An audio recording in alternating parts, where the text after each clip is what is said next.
Seringkali teman yang berbeda agama mengucapkan selamat ketika Idul Fitri. Bagaimana sikap kita untuk membalas hal seperti ini agar tidak dicap sebagai kelompok yang sempit dan fanatik buta?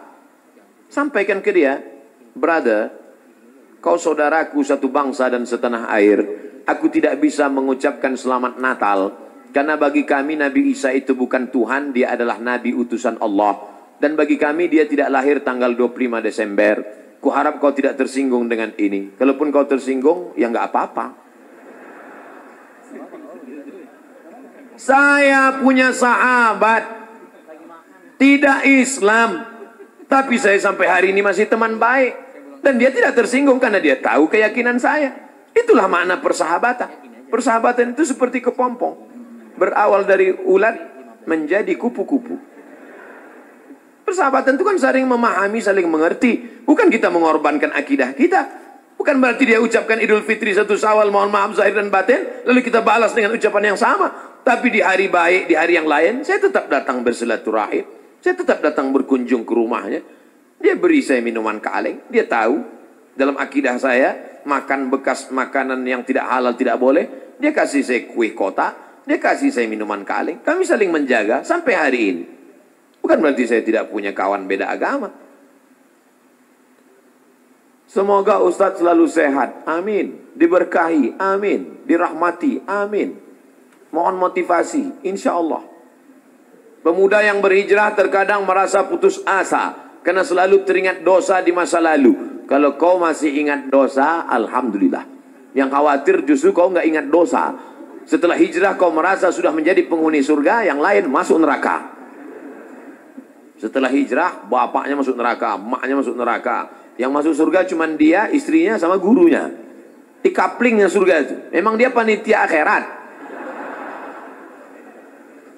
Orang yang diterima taubatnya, ketika dia mengenang dosa-dosanya di masa lalu, maka hatinya hancur lebur, air mata tak tertahan menetes. Itu orang yang taubat nasuha. Ini sekarang punya banyak juga yang hijrah ini. Ustadz, saya ini dulu nakal.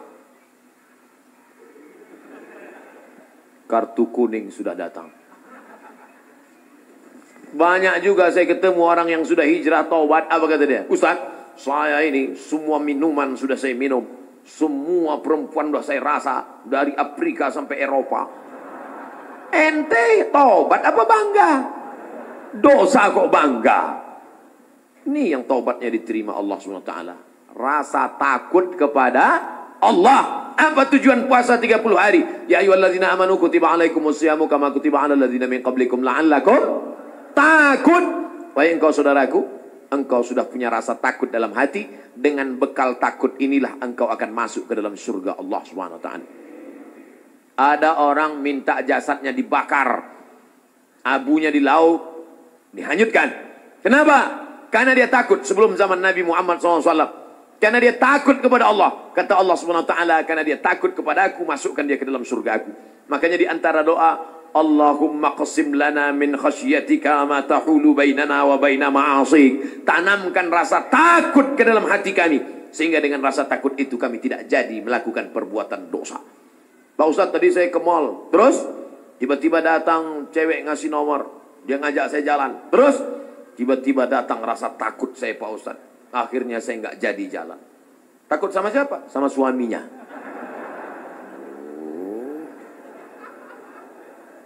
Untuk masyarakat Indonesia yang beragam, bagaimana model bertetangga yang diajarkan Islam dalam menghadapi perbedaan keyakinan dan latar belakang etnis?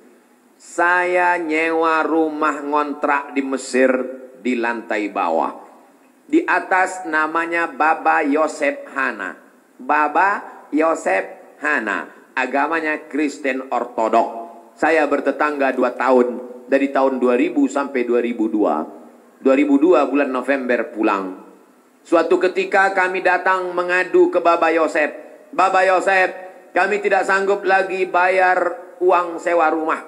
Karena Baba Yosef mengatakan sewa rumah mesti saya naikkan. Karena saya kena kanker. Saraton bahasa Arabnya, saya kena kanker nak. Maka sewa rumah mau kami naikkan. Kalau Baba Yosef menaikkan sewa rumah, apa boleh buat? Kami pindah dari rumah ini Baba Yosef. Kenapa? karena kami juga lebih dahsyat kanker kantong kering. Tahun 98, 99, 2000 krisis moneter. Apa kata Bapak Yosef? Kalian jangan pindah, tetaplah di rumah ini. Setiap acara Pak Dubes datang, Bapak Yosef kami undang makan bersama. Dan dia juga tetap baik dengan kami. Kami tahu kami berbeda, maka mengucapkan tidak assalamualaikum, tapi kalau ketemu sobahal khair, selamat pagi, sobahan nur, selamat siang, masa al khair, selamat petang, selamat malam. Kami saling menjaga. Apakah karena berbeda lalu kemudian kami berkumpul bersama? Ini tuan rumah beda agama, mari kita siapkan pisau dapur, kita bunuh dia malam-malam. Wala ana abidum ma'abattum wala antum abiduna ma'abud lakum dinukum waliyadin. Kami tetap bisa bekerja sama. Di Indonesia, tetangga dekat rumah saya non-muslim, kami bertetangga, tidak pernah konflik sampai hari ini.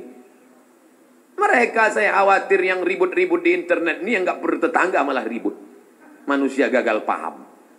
Kalau ada orang gagal paham, kita kasih paham. Insya Allah dia paham. Yang jadi masalah ini, ada orang-orang yang cari makannya dari gagal paham. Kalau nggak gagal paham, nggak makan. Bahaya ini manusia. Mesti dibina. Kalau tidak bisa dibina, dibinasakan. Ustadz, ibu saya meninggal seminggu yang lalu. Ibu saya meninggal hari Jumat ini 11 Rajab setahun yang lalu. Sampai hari ini belum hilang sakitnya. Apalagi kalau seminggu yang lalu. Saya mohon doanya agar ibu saya ditempatkan di tempat terbaik di sisi Allah. Nanti di akhir majelis, bukan hanya ibu engkau saudaraku, ibu kita semua. Dulu, makin berjalan hari itu makin lama dia makin berkurang. Di antara yang menenangkan hati ini adalah banyak-banyak berkirim doa. Habis setiap solat, Allah maghfir laha warhamha wa'afiha wa'afu anha. Kalau kau sanggup baca sekhatam Quran, bacakan sekhatam. Tak sanggup sekhatam, baca Yasin. Tak sanggup Yasin, baca Fatihah. Fatihah tak juga sanggup, parah kali.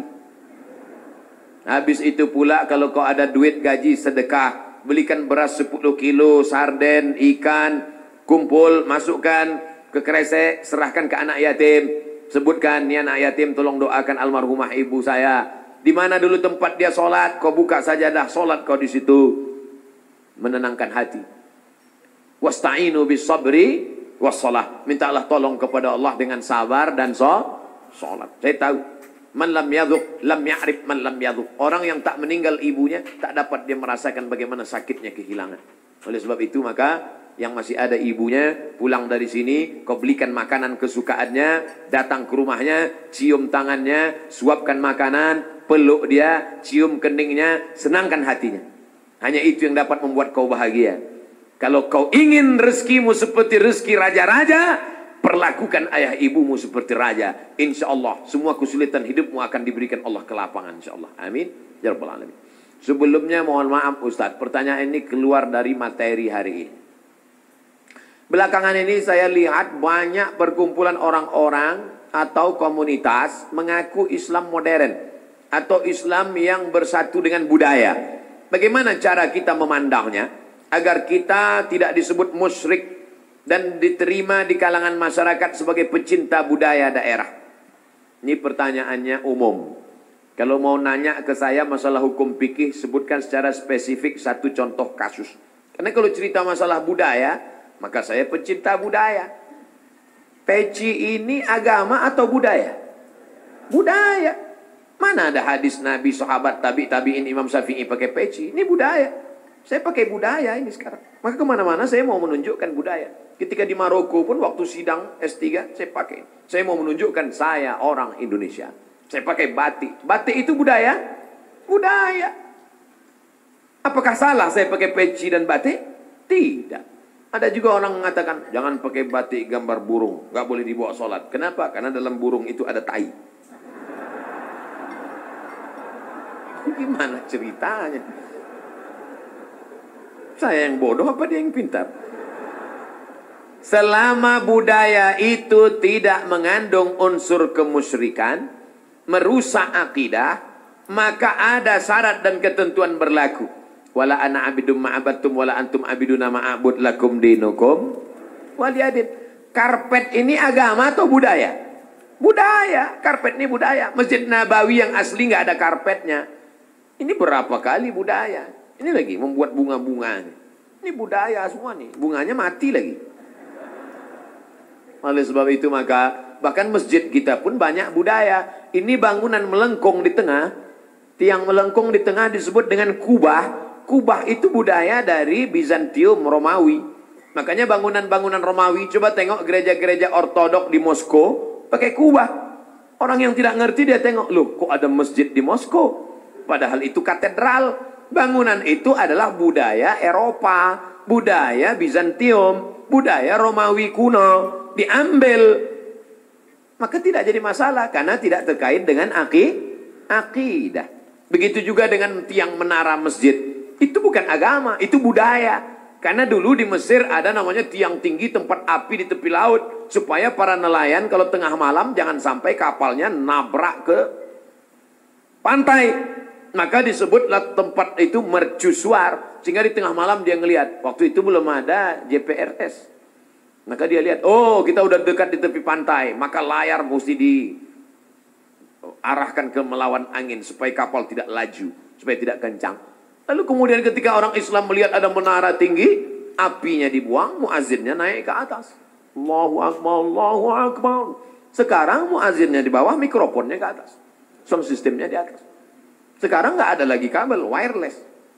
Ini semuanya budaya. Selama budaya itu tidak merusak akidah, maka boleh. Yang nggak boleh itu budaya celana pendek. Kenapa? Karena melanggar syariat Islam. Nampak pangkal paha dan lutut. Tidak sah salat. Selama budaya tidak melanggar akidah, maka dia boleh dilaksanakan. Budaya itu apa Pak Ustaz? Hasil cipta karya karsa manusia. Yang tidak ada wahyu di dalamnya. Pak Ustaz, saya mau tanya kenapa hati saya selalu gelisah. Padahal saya sudah perbanyak istighfar. Tolong masukannya. Semoga Pak Ustaz selalu dilindungi Allah Subhanahu wa taala. Di mana letak gelisah itu? Di dada sebelah kiri. Nama tempatnya jantung. Tapi ada yang bilang hati Pak Ustaz. Kombinasikan aja dua. Jantung hatiku. Berdegup dan berdetak di sebelah kiri. Coba rasakan. Bagi yang tak merasakan, lapor ke panitia. Kain kapan sudah siap. Makanya kadang kita bangun tidur nggak ada angin, nggak ada hujan, risau, suntuk di dalam. Tapi begitu kita ambil wudhu, sholat, terasa dia seperti kopi yang habis diaduk, tiba-tiba bening. Ala bidzikrillahi tatmainnul qulub. Dengan banyak berzikir mengingat Allah, maka hati akan menjadi tenang. Ya muqallibal qulub, wahai engkau yang membolak-balikkan hati, tsabbit qalbi, kokohkan hatiku, ala dinik wa ala ta'atik. Apakah materi bisa menenangkan hati? Tidak. Materi hanya bisa menenangkan materi. Materi lambung. Lambung hanya bisa ditenangkan dengan materi. Apa dia? Nasi uduk. Ayam penyet, ayam pop, ayam mati. Tapi non materi hanya bisa ditenangkan dengan agama. Makanya orang-orang ateis yang tidak beragama, hidupnya sempit. Kata Allah, ka'annama yas'adu fis sama, seperti terbang. Kita kalau naik pesawat, terbang, take off, itu dada terasa sempit. Begitulah orang yang tidak berserah diri kepada Allah. Sempit. Akhirnya mereka mencari ketenangan kemana? Sabu-sabu, pil anjing gila, sakau, penjara, kalau ketangkap BNN, mati. Angka bunuh diri terbesar di dunia, bukan di Republik Indonesia, bukan di Asia, tapi justru di Eropa dan Amerika. Karena mereka meninggalkan agama. Stres, depresi, mobil mewah, tapi nggak bisa tidur malam. Jam 2 malam, stres, depresi. Makan obat tidur, tidur. Bangun tidur, stres lagi. Bangun tidur, tidur, mati. Sementara kita tenang. Begitu datang ke masjid, duduk, ngelihat muka ustadz, tertidur. Panitia penutup, bangun. Fabi ayyi ala'i rabbikuma tukadziban. Nikmat tidur apalagi yang kau dustakan. Orang barat setengah mati makan pil tidur supaya bisa tidur. Nama penyakitnya insomnia. Orang kita baru ngelihat. Berikut ini mari kita dengarkan tausiah. Demikianlah tausiah ini saya sampaikan. Kurang apa lagi? Maka kalau ada teman di sebelah tidur, biarkan. Dia sedang mensyukuri nikmat Allah Subhanahu wa taala. Jadi Pak Ustadz jawabannya, perbanyak zikir. Siapa yang bersolawat 1 kali 1 hari 1000 kali, maka sebelum mati dia melihat tempatnya dalam surga. Siapa yang meriwayatkan itu? Ditulis oleh Syekh Ali Jum'ah, Mufti Mesir. Diriwayatkannya dari beberapa riwayat kitab-kitab sahih. Jadi kau berapa kali istighfarnya? Coba amalkan ini. 1 kali 1000 kali. 1 hari 1000 kali. Beli tasbih yang ujungnya ada 10, 100. Kan betul. Allahumma sholli ala sayyidina Muhammad wa ala ali Muhammad. Allahumma sholli ala sayyidina Muhammad. Kadang-kadang belum sampai 200 kau udah tertidur. Bangun lagi, sambung lagi. Allahumma sholli ala sayyidina. Malu bawa tasbih, pakai tasbih digital yang pencet itu. Allahumma sholli ala sayyidina Muhammad. Allahumma sholli ala sayyidina. Tapi pelan-pelan. Kadang ada yang pakai tasbih itu. Allahumma sholli ala sayyidina. Macam makan bakwan kepanasan. Bagaimana hukumnya mengambil uang suami tanpa persetujuan suami untuk ditabungkan demi kepentingan rumah tangga? Ini namanya gerakan ibu-ibu kreatif. Ketika Nabi Muhammad SAW sedang duduk di atas bukit Sofa pada tahun 8 Hijrah, rekonsiliasi kota Makkah, Nabi pulang ke kota Makkah. Maka ketika Nabi sedang duduk, datang seorang perempuan. Nama perempuan itu Hindun. Dia tutup wajahnya karena dia malu kepada Nabi. Hindunlah dulu yang mengunyah jantung Hamzah karena dendam kesumat. Lalu Hindun berkata, suamiku inna Aba Sufyan rajulun syahih. Wahai Rasulullah, suamiku itu Abu Sufyan orangnya pelit, medit, kedekut, bakhil. Apa lagi? Bapak Ibu hafal seterusnya. Apa kata Nabi SAW? Ambillah uang dia selama untuk mencukupi kebutuhan engkau dan anak-anakmu. Ini kabar gembira bagi ibu-ibu sekalian. Tapi ingat, mencukupi. Nah, standar di Bandung saya tidak tahu berapa keperluan karena beda harga makanan di Bandung dengan di Riau. Kalau di Bandung ini standarnya 3 juta, tiba-tiba si bapak cuma ngasih 1 juta, ibu boleh ambil 2 juta lagi. Sambutan yang luar biasa. Mana dalilnya?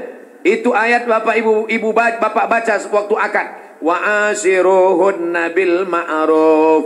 Bergawilah mereka dengan ma'ruf. Ma'ruf diambil dari kata urf. Urf artinya tradisi setempat. Dasar pengambilan hukum dalam Islam ada 10. Quran, hadis, ijma', qiyas, syar'u man qablana, saddu zara'i, qaulu sahabi, istihsan, istisab, urf. Urf artinya standar umum di kota Bandung berapa. Kalau umumnya di Bandung ini 5 juta, ternyata selama ini dia kasih 2, berarti ibu bisa ambil 3 menurut standar dan ketentuan berlaku.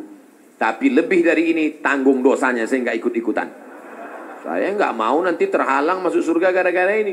Abdul Somad masuk Jannatul Firdaus. Begitu udah mau masuk, datang bapak-bapak dari Bandung nuntut. Wah, saya nggak mau gara-gara ini.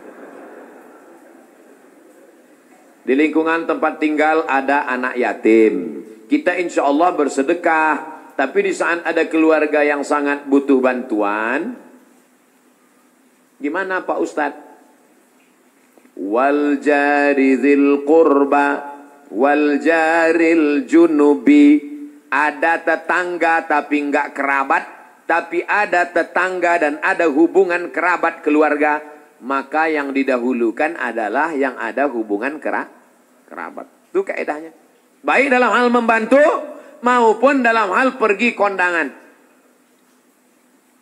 Undangan hari Ahad ada 5. Bagaimana kita menyusun skala prioritasnya? Yang pertama tetangga kerabat.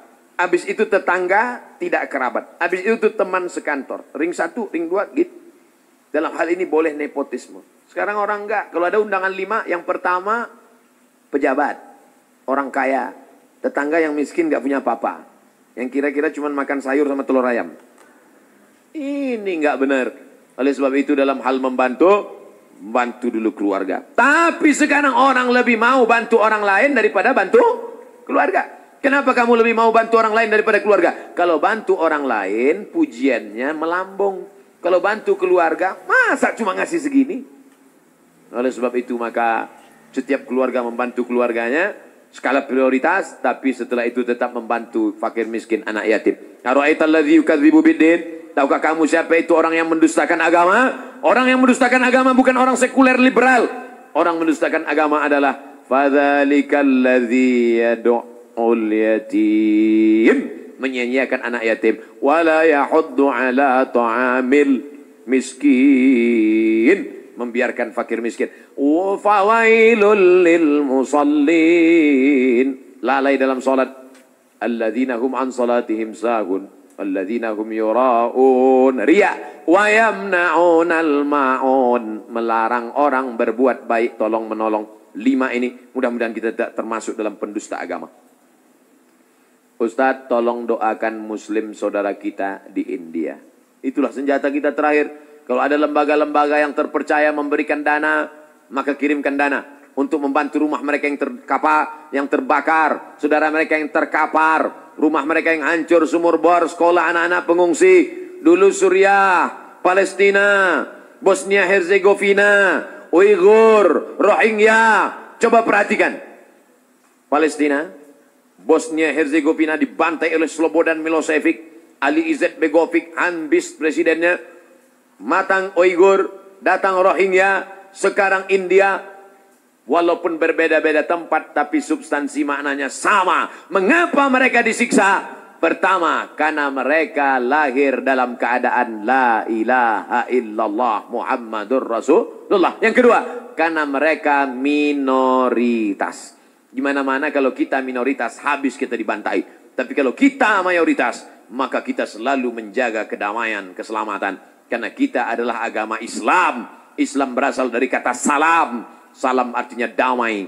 Maka insya Allah kalau kita menjadi mayoritas, maka saudara-saudara kita yang minoritas akan terjaga dalam kedamaian insya Allah. Amin. Ya Rabbal Alamin.